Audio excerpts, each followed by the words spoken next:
here today. Hope everybody can hear me okay. And I think I'll just start out and tell a little bit about myself. When I was a little kid, 2 and 3 years old, I had no speech. I had all the full-blown symptoms of autism. And I was very lucky to get into very good early intervention. I can't emphasize enough the importance of working with these kids really young. Here's a teacher kind of grabbing a little kid by the chin.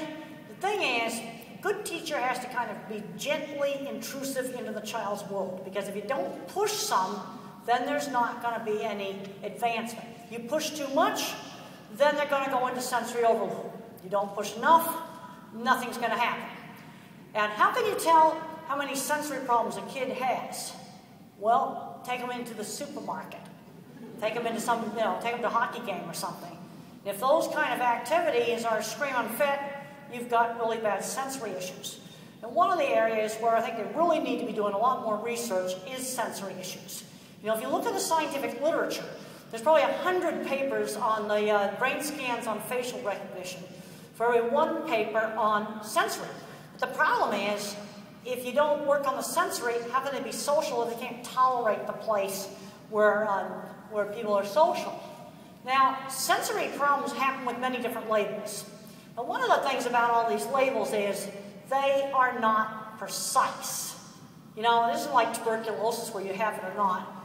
And things like ADHD and Asperger's or high-functioning autism mixed together. In fact, the DMS-5, they're thinking about taking Asperger's out, calling everything autism spectrum. You know, one of the problems we have is a lot of these things keep changing. I can't wait until I just start diagnosing things more on what the particular problem is. Because I have parents that come up to me and they go, well, is my kid PDD, Asperger's, autism, ADHD? You know what, I don't really care. Tell me what the kid's problem is. Okay, no eye contact, no social reciprocity. He sits and rocks. He puts his fingers in his ears and has problems with loud noises. Or he can't tolerate fluorescent lights. You know, let's look at the specific problems and then work on correcting them. Now, there's a picture of a little boy putting his hands over his ears. When I was a little kid and the school bell went off, it was like a dentist drill down my ear. It was just terrible. Dentist drill hitting a nerve in the ear. And sound sensitivity can sometimes be desensitized. But what you got to do is the child or the person has to initiate the sound. You know, you can't just like shove them into the supermarket and expect them to tolerate it.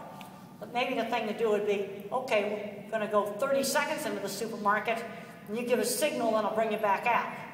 But if you want that candy bar, you're going to have to go in there and get the candy bar. In other words, you gradually let them control it. Let's take the dreaded smoke alarm. That's a real big baddie. Once they find out that those things go off, a child may not want to go into a certain room because he sees the smoke alarm and he's afraid it will go off. So maybe a good thing you can try is wrap a smoke alarm up in like 5 towels, and you can reach in and turn it on. And the only reason now why I'm not suggesting using a recording device is because MP3 files are not full spectrum. And you got to be really electronically sophisticated to make sure you have a full spectrum recording. So I'm just suggesting now let's just try the real thing.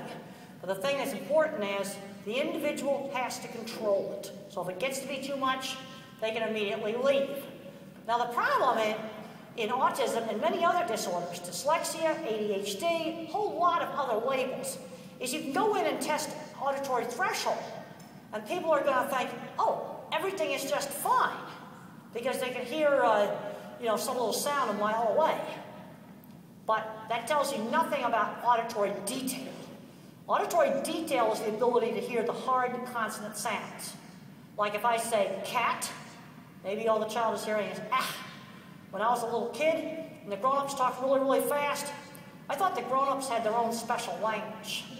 Because it just sounded like, that's what it sounded like. So my speech teacher would enunciate the hard consonant sounds. Slow down and stretch out the hard consonants. Another thing that can happen is sometimes hearing fades in and out like a bad mobile phone. I don't have that problem, but there's a lot of people that do have that problem. Again, these things are real, real variable.